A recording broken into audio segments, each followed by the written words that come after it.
Okay.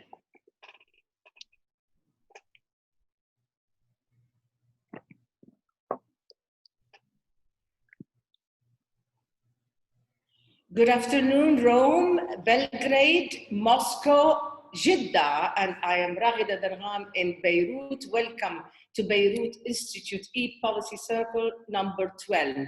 So happy to have you.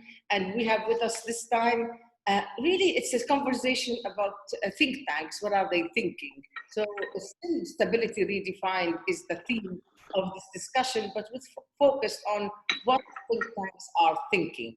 I'm very proud to have with us Jeremić, President of the Center for International Relations and Sustainable Development. He's a former Foreign Minister of Serbia.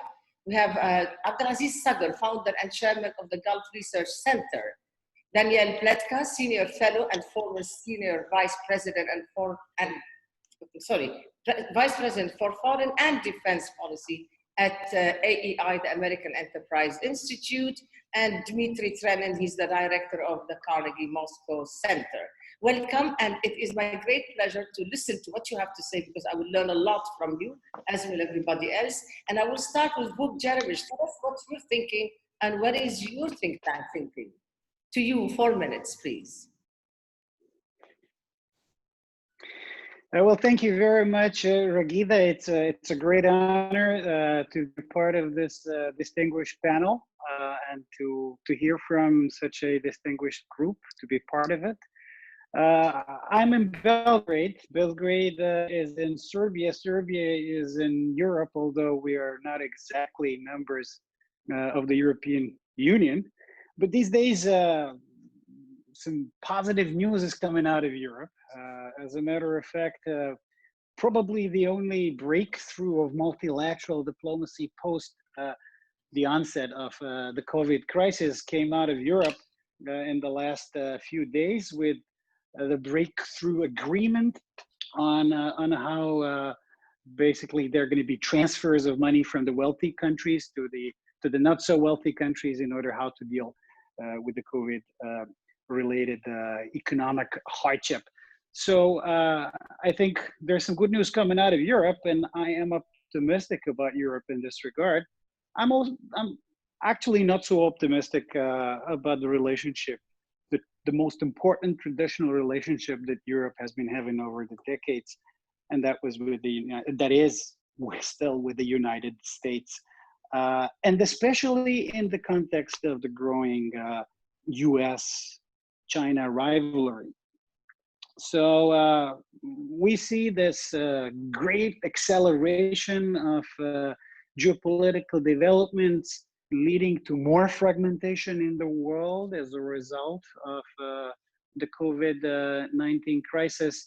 And there is a new order or disorder, if you will, geopolitically emerging with two very strong poles that seem to be heading towards increasingly sharp rivalry, the United States and China. And maybe 10 years ago, it would have been a no-brainer as to where Europe would fit into such picture, such a geopolitical picture.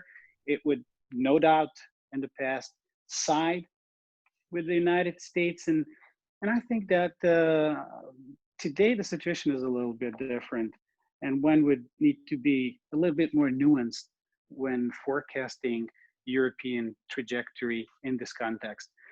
Under German presidency, possibly the strongest and the most, if you will, responsible presidency that you can imagine of the European Union, I foresee in the next few months coming down of the noise between Europe and China that started as an explosion, as a result of the explosion of COVID that could be traced back to Wuhan, and that under German presidency there is going to be a balancing of the approach, especially when it comes to the future economic relationship.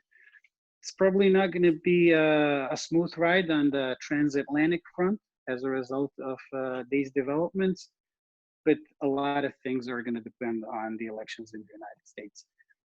That's what occupies the Center for International Relations and Sustainable Development right now. We're preparing the new issue of our foreign policy journal. It deals with the future of the United States as its main topic. I thought that this would be an interesting angle to it. Thank you. Thank you very much. So are you expecting that the relationship between the United States and Europe is going to suffer in light of what I think you're saying, that Europe is going to be less aggressive with China or more accommodating with China? Is this what you're saying, that Europe will side a bit more with China in the US-China rivalry? I didn't say that it was going to side with China.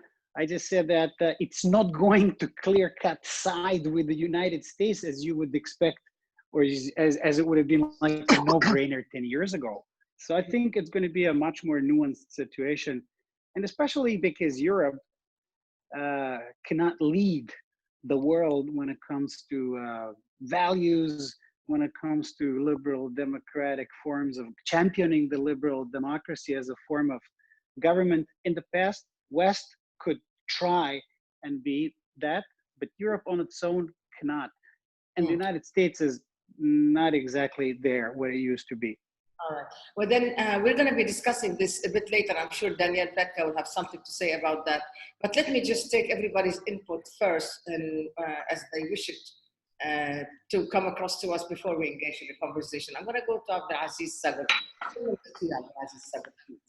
Well, first, thank you very much, Raghida, and it's a great pleasure to be with such a distinguished panels with the Beirut Institute. Let me say the key thing that really occupy us nowadays is the Gulf post-Corona. How do we see the Gulf region in terms of political, security, and also energy-wise? And in this three question, of course, when we look at the political and security dimension, it's very much linked to the US, because this part of the world very much linked to the US, and whatever happened in Washington has a great impact in this part of the world. For example, the war on terrorism. The question is, with the US reducing their presence in the region, is that going to impact the fighting and the war against terrorism? That's a big issue for us. Is terrorism going to change their tools and means of operation? In other words, are they going to find out that biological warfare is more effective than just using a traditional weapon system and killing and destroying and bombing? And so where does the US stand when it comes to fighting terrorism, and how far they're going to continue their commitment? Second, the region also depends a lot on the US military supply, and with the low, cheap oil prices, that does not keep the physical budget and the state ability to continue its own procurement from the US side. So that is going to raise a big question also, the militarization program on the region, because still the region continuously feel there is a threat, and the continuous threat there remains. The other, of course, issue is the political dimension. Who's going to win the election in November? Are we going to see a continuation for President Trump, or the Democrat is going to win?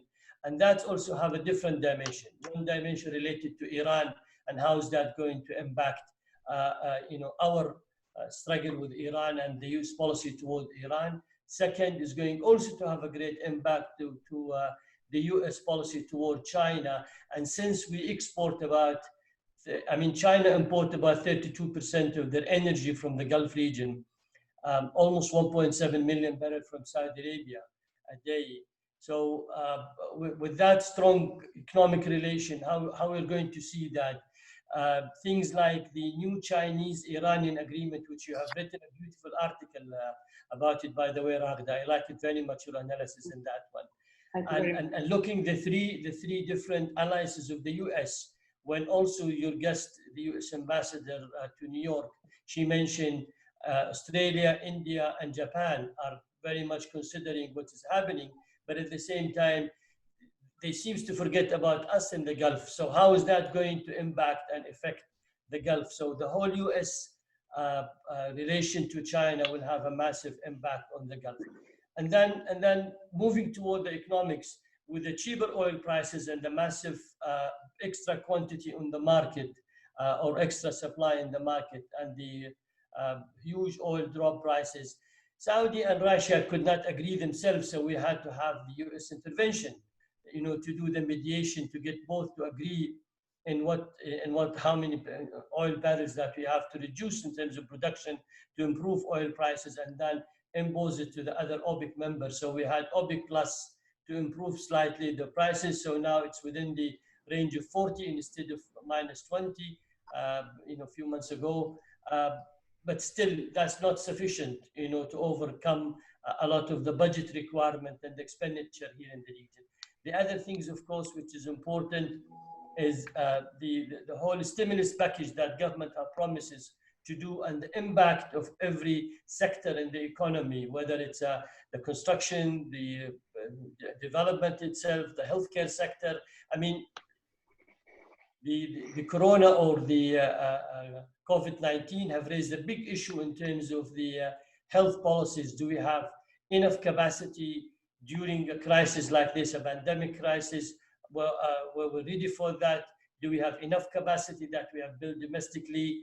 Are we going to depend on outside sources? How much local content can we have in that one? So all of these things, you know, became a big and an important issue. So I think looking at the three dimensions, the political, the security and economy and energy, that's really what keeps us more busy now and looking you know, toward the region. Thank you very much, Abdulaziz. I will keep my question regarding China and its relations with the Gulf states, the Arab Gulf states, in light of the pact that it has signed with Iran. Please give it a thought while I go to the others, and I want to get back to you on this. How does China reconcile both relations, and how do you in Saudi Arabia and in the Gulf look at it and think, do you think it is reconcilable? But now I'll go to Danielle Pletka for her 4 minutes, and then to Dmitri Trenin. Please, Danielle. Here I am. Thank you very much, Raghida. It's always such a pleasure. I'm just sorry that we're not actually together, as opposed to just all on the same screen together. But you're doing a wonderful job. So look, you know, you asked an interesting question, which is what are we all focused on? And obviously, I have the perspective of Washington. For us, there are a number of issues, and the nature of this conversation already today gives away what is on everybody's mind. Everybody, of course, is talking about COVID-19. And then, of course, everybody, when we're sick of talking about COVID-19, and God knows we are all sick of talking about COVID-19, is that we're talking about China. And so, you know, it's interesting, if we look back to the Obama administration, the Obama administration was very interested in looking away from the Middle East. They executed what they called, I think they regretted calling later, a pivot to Asia. And of course, the implication of the pivot was that they were going to be turning their back on somebody, and that somebody was you. And of course, that turned out to be far more difficult with the aftermath of the Arab Spring, with ISIS, with Syria, with Iran. It was a real challenge. And the reality is that now what's happened is the United States is in truth pivoting away. Not that the problems have gone away, whether at home with you in Lebanon or in Syria or in Iran or anywhere else, but the problems that we're facing, the challenges that we're facing with the People's Republic of China. And I think that a lot of my colleagues and I have spent a lot of time looking at what US policy options are. You know, when we talk about China, we shouldn't pretend that there is no backdrop for this. It's not just that concerns have been growing throughout the region, throughout Asia, throughout Europe, throughout our part of the world about China. It is the backdrop of the coronavirus for us. It is the fact that hundreds of thousands have died, that trillions of dollars have been spent, that all of our lives have been disrupted, and that Zoom has become a really good stock price. All of that is because, and you know, setting aside any conspiracy theorizing, all of it is because a virus came out of China. And because at the beginning, the People's Republic of China and the Communist Party was not very honest about what the nature of that was. Now, would that have changed everything? I hope it would have. But no matter what, it has changed the prism through which most governments look at the challenge that is posed by Beijing. And for us, Beijing has been on a unique crusade. You know, if we can call the last 2 decades a charm offensive from Beijing, we could call the last couple of years the opposite. Whether it's what happened in Hong Kong, whether it's the threats that are being articulated against, for example, Australia, whether it is what China is up to in your hometown of Beirut or in Tehran, whether it is the Huawei problem and the fact that Huawei and ZTE and other companies are an extension of the Communist Party and the Chinese state. All of these are things that are animating us and are all going to be super interesting to talk about. Thank you very much, Danielle. Listen, in one word only, is the US-China relationship fixable? No, I don't think so. I don't think so. And, you know, all of my colleagues have talked about the elections, but Vice President Biden has not said he's going to do anything differently. To the contrary, he said he's going to continue the Trump administration's approach. And I think the only caution I would give is we shouldn't think about this as a US-China problem. This is a problem that China has with the world. Interesting, fascinating. Well, Dmitri, Trenin, I'm sure you're going to tell us where Russia stands in this, say, rift, if you will. But anyway, I'm going to give you your 4 minutes to tell me whatever you want us to understand from your side. Please go ahead, Dmitri, Trenin. Well, thank you very much, Raghida. It's a pleasure and an honor. Just 4 quick points. I think for us sitting here, it's very much a US-China problem. And the problem is that in the COVID year, what used to be in the last few years, a growing rivalry has turned into a confrontation. And I'm choosing the words I think very carefully. And if you're looking for a symbol of that, it's Hong Kong, whose status was withdrawn simultaneously, both by Beijing and Washington. So basically you have Chimerica all in tatters, and instead of that, you have very serious and potentially very dangerous competition. I agree with Danielle that Joe Biden, if he becomes president, would certainly change the style of US foreign policy and the style of dealing with China, but he will not change the substance. There's one thing on which it seems to us here, the US political class is united, and that's their attitude toward China. It will last a long while, 15 years, 20 years, you name it. And it's essentially a struggle, a monumental struggle for primacy in this world. And we need to fasten our seatbelts. My second point is that this rivalry is offering the rest of the world a sort of bipolarity. But so far, the interesting thing is that blocs are not building, at least not yet, around China. And the bloc that exists around the United States, or the system of alliances, is, as Vuk said, is taking a more nuanced attitude to what they see developing between China and the United States. So most countries position themselves at unequal distances vis-a-vis China and the US instead of fully joining either. So all countries seek triangulation. And Russia is a case that would, I think, support this thesis. Russia has been in confrontation with the US since 2014. It had to rely more on China. Now China is in confrontation with the US, or the US is in confrontation with China.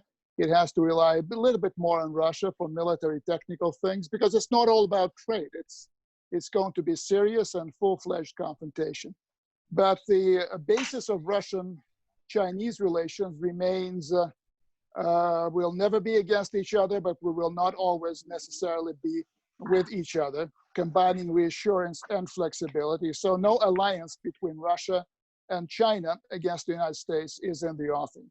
And my final point will be that Russia is certainly seeking an equilibrium vis-a-vis its partner, China, more difficult than vis-a-vis your adversary, the United States, but above all, an equilibrium that would allow Russia not to be drawn into other people's fight, into the Sino-American conflict, which I said is going to be long and very serious.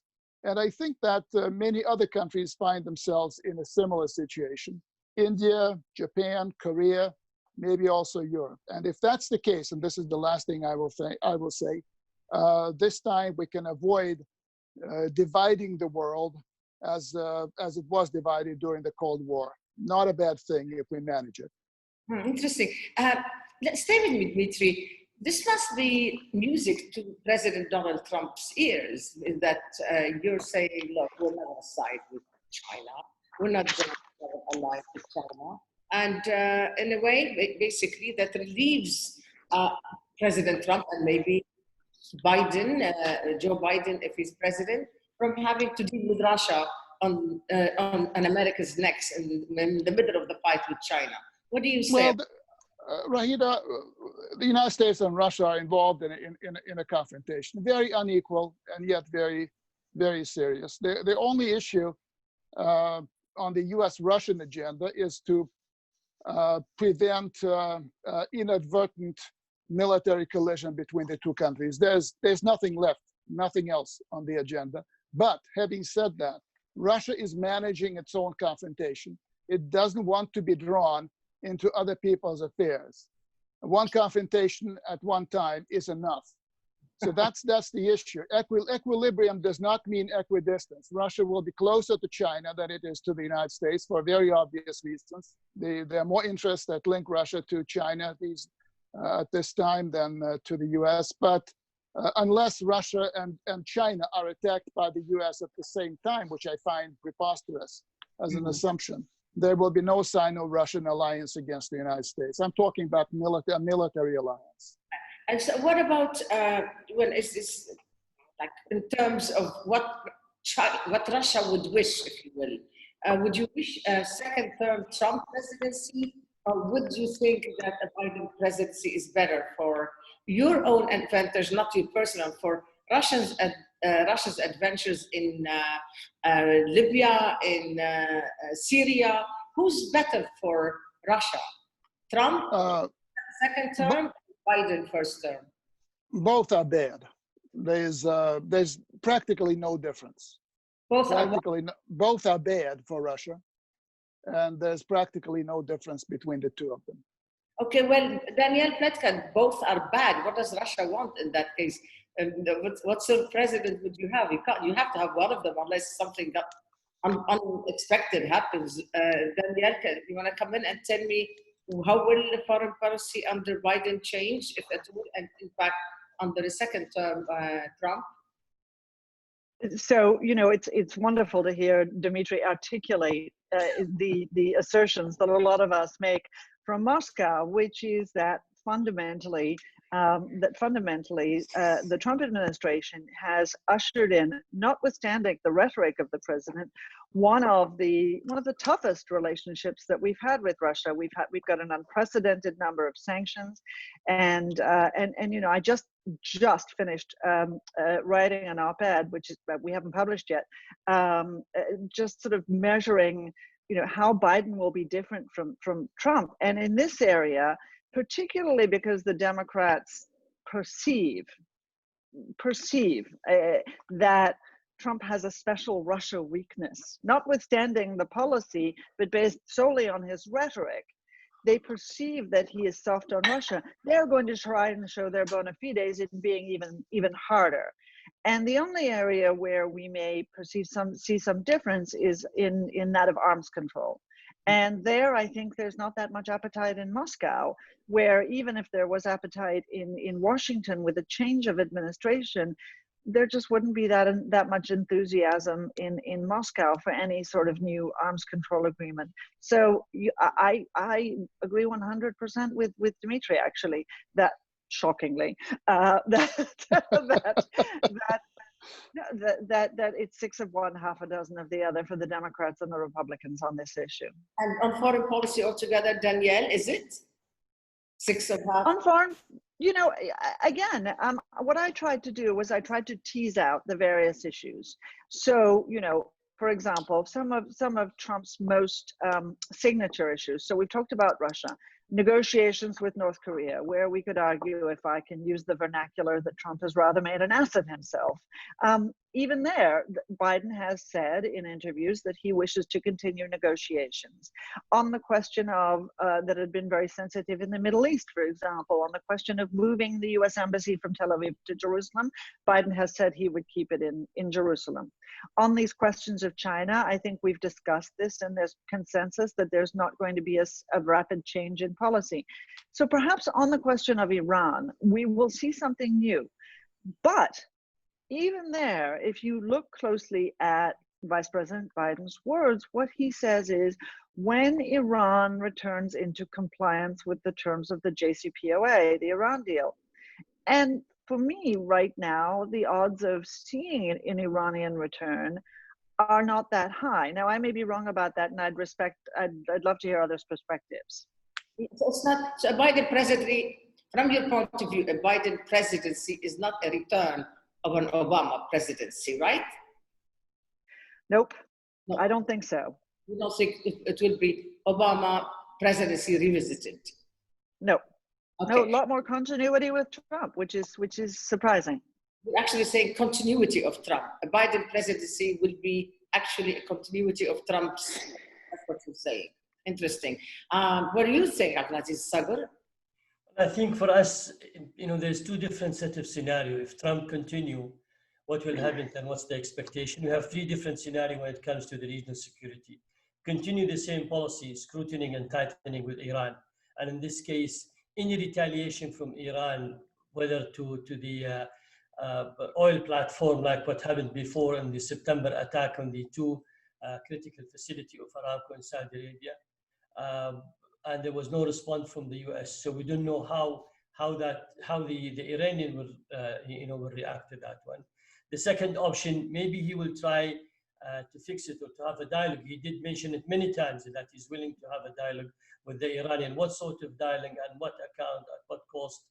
And the third option, of course, will be, or the third scenario will be a confrontation, which is unlikely. I mean, it seems to be that he's a person who's not, he's willing to at the right cost and for the right party to pay for the right, cost, then he will keep a certain security presence.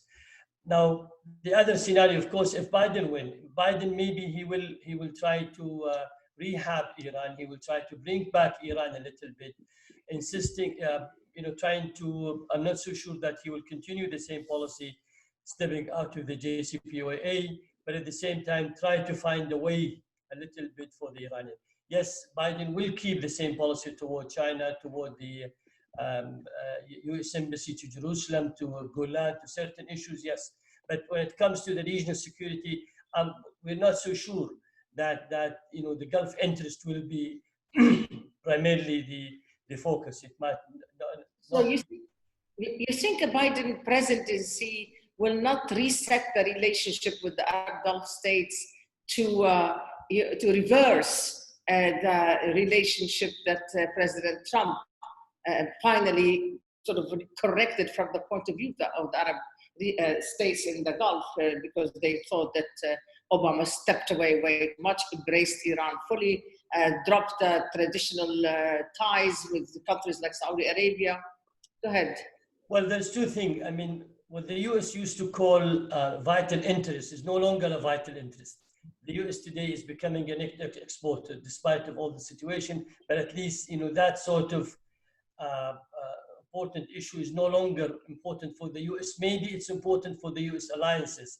In other words, the U.S. presence in the region, it controls third-party destiny. It controlled the supply to Japan, China, India, South Korea, which is some of them are very strong alliances, of course, of the US, like us. But still, in my opinion, the Gulf will have less importance and less commitment from Biden vis-a-vis Trump. And to your knowledge, Abdulaziz Sager, you normally know these things, and if you would share some of the information you have, it would be great.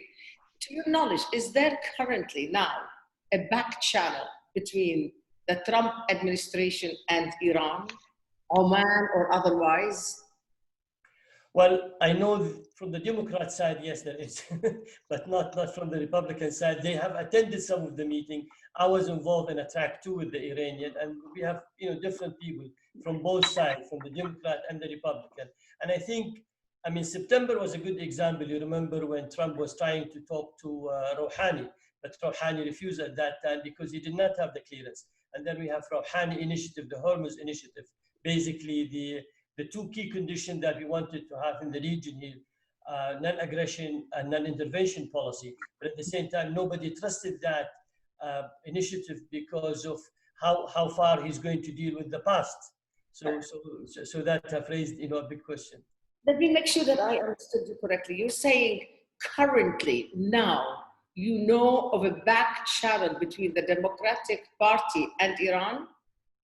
Well, as a track 2, it was always open, there. I have been asked now, for instance, from a certain, department at the UN to present my views, how to de-escalate situation in the Gulf, particularly between Saudi Arabia and Iran. And I'm going to focus on the key issue, how Saudi Arabia perceive Iran threat to the region and what Iran need to do to de-escalate the situation. So the question is, can we do any de-escalation before the election in November, or no? That's another question. Yeah, that's a very important question. Vuk, what do you think? Could there be a de-escalation between the US and Iran before the elections, the American elections, obviously, in November? Or do you think there is a chance of an actual military confrontation between the two countries before the elections? Vuk Jeremić, please. I seriously doubt that. I don't think that there's going to be a war in that context. I just want to underline that that actually very much agree with what Madam Pletka said in terms of second Obama term, quote unquote, second Obama term, and how Biden foreign policy is going to look like. Things have changed beyond being able to move back. The world is now very different. And President Biden and his team are going to face a very different world, and their choices in conducting foreign policy are going to be very different from the choices that President Obama had used, failed an opportunity to use, whichever way you wanna put it. And when it comes to the style of diplomacy, it would probably be different. If President Biden, if we have an administration of President Biden, then the diplomatic style is probably going to be somewhat different. But the substance of American diplomacy, I don't think is going to deviate all that much from the current direction. And a lot of it is to do with the way some of it has been legislated. In the example of Russia, which is the most obvious example, you can't go away from the current policy on Russia, even if you tried with the U.S. legislation. And I dare to foresee that something similar will be happening staged, but in the next few years for sure, when it comes to China. So I think President Biden will be more of a continuation of President Trump's policies. But yeah, go ahead, please. Go ahead. The one thing that I wanted to say about President Trump's foreign policy, and I know that some of my friends from the UN, that I did have a UN background. I was president of the UN General Assembly. I was close to winning the race for Secretary General. Thank God I lost it. So I'm not the Secretary General right now. It's not the easiest job in the world these days. I know that my UN friends are not going to like it, but President Trump's foreign policy, when it comes to what he achieved for America, is not actually all that terrible. Although a lot of people are trying to present it as a super erratic and certainly a little bit weird when it comes to style. But when it comes to China, when it comes to US-China tech confrontation, when it comes to trade, NAFTA, Korea, and so on, when it comes to Mexico immigration, when it comes to NATO cost sharing, I think that there were certain breakthroughs that that President Biden, if there is President Biden, is going to try and build up on, where it really didn't go as the way it should. And I'm going back to the beginning of what I said at the very beginning of this conference. It wasn't optimal in my view the way the US-EU relationship has been handled. But I also think it's not easy to fix, not even for a Europhile president that Biden would try to be. Interesting. I have a question for all four of you, and maybe like it could be like a 1 minute or less answer if that's at all possible. I want to understand, and I know it's not fair to just say, give me 1 minute and answer that, but basically, does anybody know what is really happening inside Iran? And does anybody want to tell me, is Israel behind the explosions that are taking place in Iran? And if that's the case, why, or will there be? Why is there no response? Or do you expect there will be a response? While I'm with you, Vuk, why don't you go first? Inside Iran, Israel behind explosions, will there be a confrontation between Israel and Iran? Or that's it? Or are they going to accommodate each other and avoid it? And in less than a minute, please. I don't have a clue. Okay, that was less than. and honest, I have no idea. Danielle, do you know? Danielle Pletka?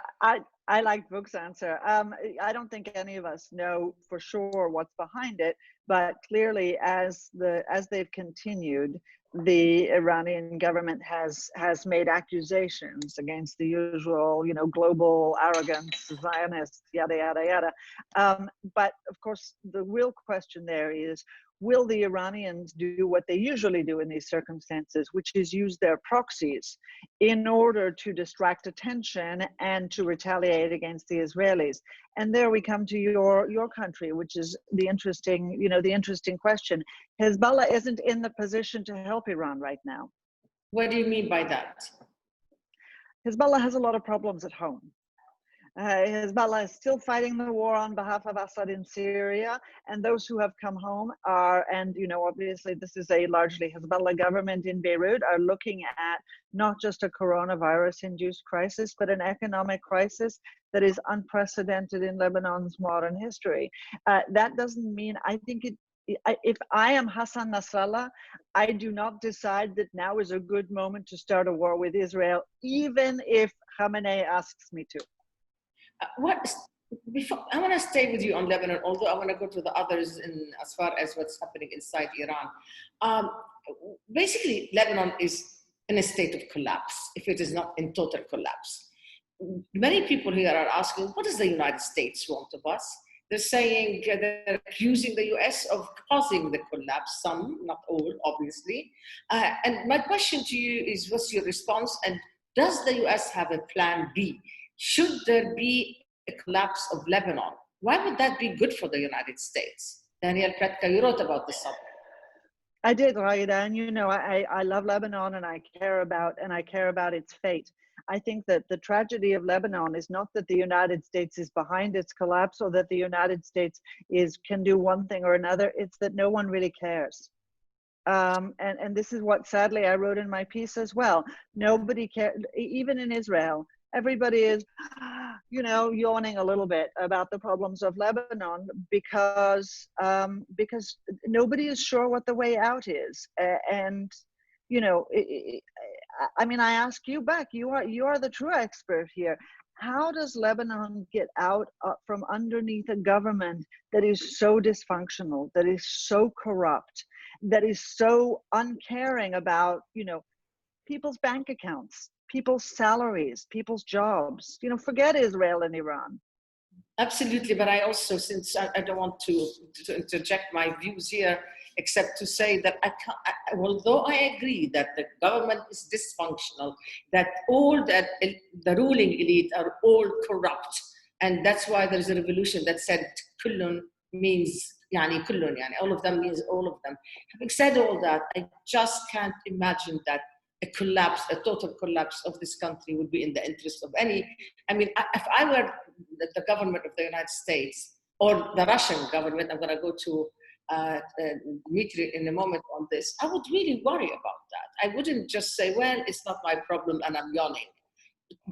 Quick word to you, Danielle, and then I'm going to go to Dmitri on that. Look, I agree with you 100%. I think we should be concerned about this. I think this is an opportunity for us. I've always thought that Lebanon represented an opportunity for the United States and for the forces of modernity in the Middle East. The problem for you and me is that most governments don't agree with us. Danielle, thank you, but I want to go to Dmitri Trenin now, and I'm going to ask you that question on Lebanon, because we understand that Russia basically decided that basically to say Lebanon is not my priority. I have other issues on my plate. Therefore, I'm going to leave the fate of Lebanon to Iran to handle, because Iran assures Moscow that it can be in control as long as Hezbollah is in control. Is this your policy, Dmitri? Is this the right policy for Russia from your point of view when it sees the country collapsing and it says it's fine? Because stabilization is one word that the Russians like. No, I don't think that's Moscow's policy. You see, if Lebanon's problem were of geopolitical nature, say Hezbollah undermining the unity of Lebanon, and you know, it all depended, the unity of Lebanon, it all depended on the right balance among the various factions within the Lebanese body politic. I think in that environment, Russia would probably have stepped in and used it as an opportunity. You know, a lot of Lebanese politicians used to travel to Moscow and trying to get Russia's influence, trying to get Russia to influence the Iranians and Hezbollah and all that, and it can work. The problem is that finance and corruption are not the ills that Russia can cure, and Russia cannot weigh in. There is no money in the Russian budget to spend in Lebanon, frankly. But Dmitri, Hezbollah is an ally of Russia, at least in Syria. Russia, yes, it is an ally in Syria, precisely. But you know, the alliances that Russia has today are very different from the alliances of the Soviet Union or the alliances of the United States. These are situational alliances for limited space, limited objectives, limited length of time, and all that. So with the Hezbollah boots on the ground, Russia has managed to do what it managed to do in Syria, but that's it. I mean, Russia does not support Iranian policies across the Middle East. Russia is with Iran for a certain objective, and even there in Syria, Russia and Iran, in fact, are competitors, and Assad is playing one off the other. So does Russia support the Hezbollah call on Lebanon to move eastward towards China, inviting China in rather and saying, you know, we need to connect with the US? China is not stepping into the political or geopolitical morass of the Middle East. China is about business at this point. China is about oil that Abdulaziz was talking about. That's what China is all about, infrastructure. But geopolitics, military stuff, conflict, no, China stays away from that. It doesn't have the competence, it doesn't have the experience, it doesn't have the wherewithal for that. 30 seconds. Do you know what's happening inside Iran and this issue of explosions? Well, I don't, but I cannot rule out sabotage. And in my view, the best response to sabotage, if indeed it's sabotage, because this is the way you deal with with the Iranian problem when the JCPOA is not fully working. So you do something else, and that something else is sabotage. So in my view, the best response to sabotage would not be a retaliation. It doesn't bring you anything other than just emotional satisfaction. It's building your defenses. It's protecting your sites better. Abdulaziz Sager, can you tell me if you have any inside information as to what's happening inside Iran and the explosions? I'm trying to get to the bottom of this, but you guys know too much and you're not telling me. So go ahead. Unfortunately, I don't have much detail, but I can always think, when the Israeli determined to do something, they don't talk about it. And that's always a signal. If they talk about it, they're not doing it. This is why, they have organized, or they have agreed with the Russian on the rules of engagement in Syria. So they are doing multiple attacks on the Iranian critical facility or the Iranian presence or the warehouses. And so they're not talking about it, and the Iranian, they're not denying or declaring it. So they kept it that way. So maybe there is a proxy, actors, there is, different things, but at the same time, I don't think it's in everybody's interest to see a total chaos in Iran. I still believe, Lebanon is a bad case, for many of us to look at it. So we still need, I'm a strong supporter of Hobbes having a central strong government, much better than having a fragmented, weak government and destroyed one at that one. At least you can exercise pressure and get things done in a way. Abdulaziz, tell me about Lebanon. What's Saudi Arabia doing about Lebanon? Is it like Danielle Pletka said, does Saudi Arabia and the Gulf states, do they all fall into this category of, we're tired of Lebanon, let it rot? Unfortunately, there is too many external actors in Lebanon, and that too many external actors have destroyed the situation, and Lebanon became a Lebanese case, different, that Libya today, they're trying to copy, the Lebanon case, and we start seeing too many external actors playing a role. I think the Saudi position, yes, they're very concerned about the Lebanese people. They wish to see a different situation. But unfortunately, if the Lebanese cannot fix it themselves, no external power can come really and fix it. So I was told by one of my Lebanese friends that during the civil war, civil society almost managed the domestic life internally in Lebanon. They are the police officer in the street. They have the electricity generated to supply for the neighborhood, so that they run it that way. So maybe we need the Lebanese civil society to step in again to try to refix the situation in Lebanon. Okay. Before I go to Vuk, can you tell me quickly, how worried are you about the Iran-China pact, and how does it fit? Very quickly, because I need to go to Vuk.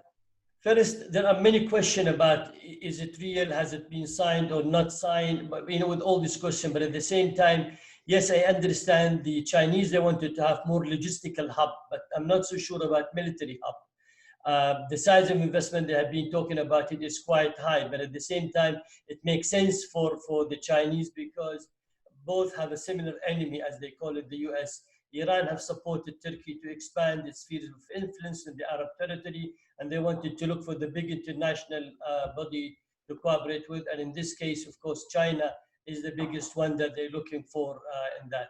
So, if you look at the whole situation, again, yes, we are concerned, but at the same time, we still believe the relation between China and Saudi Arabia is quite important, and that, and also with the other Gulf country. As I said, 32% of the energy supply to China comes from the Gulf region.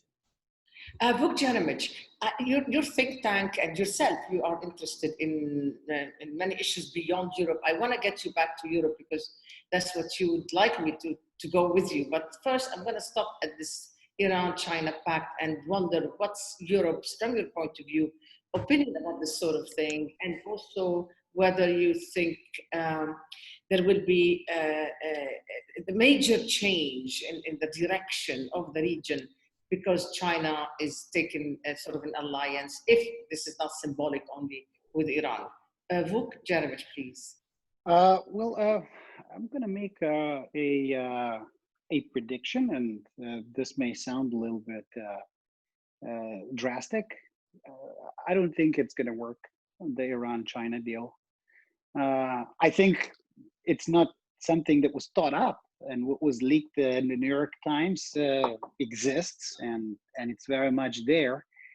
But it was very elegantly leaked, in my opinion, and now it is up to the Gulf countries to decide where they stand in relation to it, and if they are united in how they present their case to China and all their concerns that goes with this, which I'm sure they're going to do at some point, and sooner rather than later.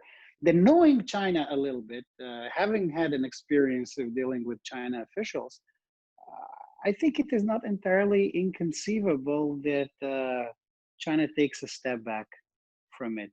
And this just ends up being one big MOU for the win-win harmonious world kind of thing, without too much execution.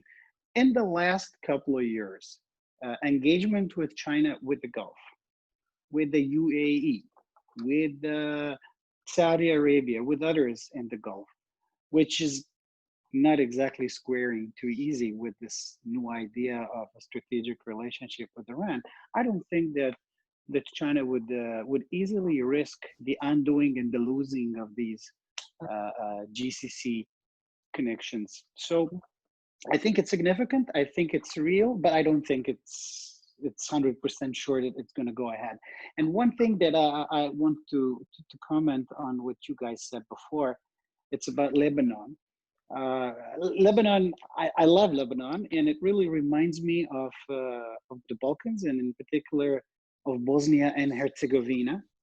It's also a very complex place with hardly functional government and an ongoing crisis that in the case of Bosnia has been lasting for 2 decades. In the case of Lebanon, it's of course much longer.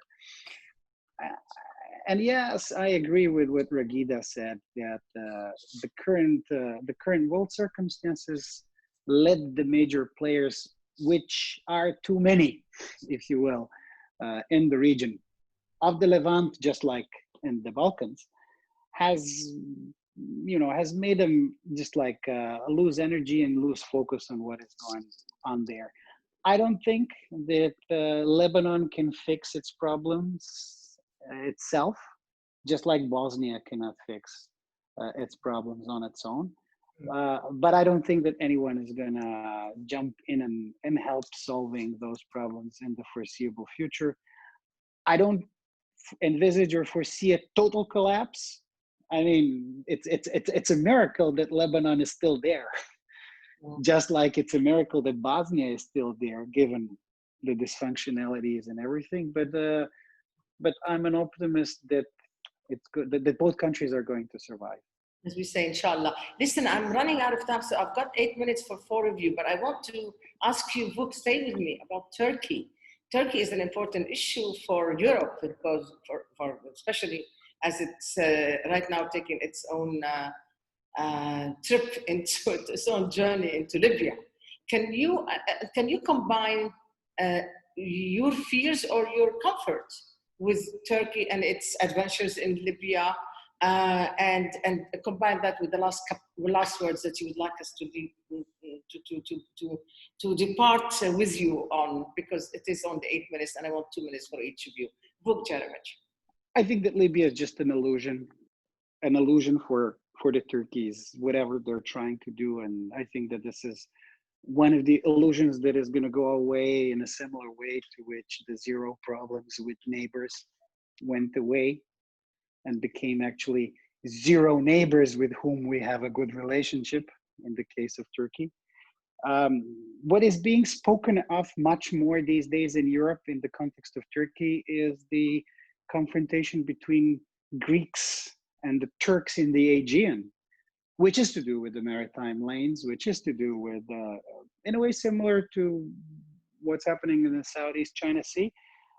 And you are seeing Europe united behind Greece. You are seeing Europe far more critical of Turkey than it used to be the case in the past. So I think that this latest neo-Ottoman adventure of Turkey, which is the Greek the latest Greek situation, is going to end up being far more costly than would be envisaged at this moment. Interesting. Thank you so very much, Jeremić. That's something to think about, because there's a lot of confidence by Turkey that this time around, listening to you, one would have to think again that maybe you have out, because I think it's very hard for Turkey to stay the course in Libya so far away from its own territory and win from their point of view. Anyway, we will see. Folk, thank you so much. Don't leave me. Stay with me till the end. I have to rush you. I'm going to have to tell you why you all need to accommodate me for rushing you, because unfortunately in Lebanon, the electricity gets cut off on top at the top of the hour. So I need to squeeze everything in before there is a dysfunction, yet another dysfunction, losing electricity. Okay, I'm going to go to Abdulaziz Sager now. 2 minutes to you, Abdulaziz. Go ahead and tell me about Turkey and whether you agree with Jeremić. And when Turkey lost the hope to join the EU, they turned toward the Gulf for much more economic support and more economic relation, which the Gulf have accepted that. And part of the reason also because of the Turkish role to offset the Iran aggression in the region, to use Turkey as a leverage. But then Turkey find out that they get much more support from the US to counter the Russian involvement in Libya, because that's something the US would not like to see, a repetition of having 2 military bases in Libya, like what happened in Tartus and Hanin in Syria. So they have encouraged them, and or at least they've closed eyes on that sort of collaboration between Sarraj government and the Turkish government, which of course annoyed some of the country here in the region, with the exception of Qatar. Qatar, you know, having their strong alliances to Libya, you know, they find it also it's an opportunity. But now, are we in a confrontation stage? I doubt it a little bit. Why? Because most of the actors, with the exception of Russia, are all US friends, and the US still have, you know, the upper hand should they decide that Libya is important, and Libya is a situation that we need to contain, you know, all the act and the movement there. But again, that's something I think now they're too busy with the election is not going to have a priority. There is dislike of the Turkish expansionist, you know, in the region, whether in the Red Sea or in the Gulf, by having a base, you know, with Qatar, or even all their attitude on the Sub-Sahara and some other territory there. Thank you very much. Thank you, Abdulaziz Sager. Danielle Pletka, why is the US so muddy on Turkey? Is it because it's a NATO and you have a minute and a half, not even two? Please forgive me. Well, it's a cop-out of an answer, but I think that the United States is muddy on Turkey because we, like you, like Europe, don't know what to do. You know, we're trapped with this neo-Ottoman want-to-be empire, this sultan in NATO, and we haven't figured out whether we can get him out or what we need to do. We can't figure out whether we want to cooperate or whether we want to ensure that Turkey stays out of regional business. This is a big problem for us. We're muddled in a lot of places. The Gulf is one of those places, and I don't see much clarity coming down the pike. That was less than a minute and a half. Thank you very much. Because I need everybody compromise. Please, Dmitri, 1 minute to you before the electricity gets us. The question is still the same? Turkey, yes. Yeah, Turkey is a difficult neighbor, difficult partner. It was not such a difficult adversary in the old days. So Russia is in Libya essentially to get a piece of the pie. It's not going to do in Libya what it's doing in Syria. I think that a sound policy for Russia would be to deal with both sides or with all sides in Libya. And supporting one side is a losing proposition. I think we saw that recently. Intervening in force for Russia is adventurism. I don't think Russia will go that far. Thank you all so very much. Let me announce who's going to be with us next Wednesday at the same time for the 13th E-Policy Circle of Beirut Institute Summit. We have His Excellency Zalmay Khalilzad, U.S. Special Representative for Afghanistan Reconciliation. He's at the State Department. We have His Excellency Lakhdar Ibrahimi, former Foreign Minister of Algeria and the quintessential mediator for many decades. We have, of course, His Excellency Thomas Pickering, you all know him, former Under Secretary of State for Political Affairs and many other titles. And the Right Honourable Jack Straw, former British Member of Parliament and also former Foreign Minister of the UK. I thank you everyone so very much. I think I still have the time to thank you by name. Vuk Jeremić, Abdulaziz Sager, Danielle Pletka, Dmitri Trenin, you have honored me. And thank you for your continued support for Beirut Institute. Have a wonderful rest of the day. Goodbye, everyone. Thank you. Goodbye. Thank you. Bye. Bye.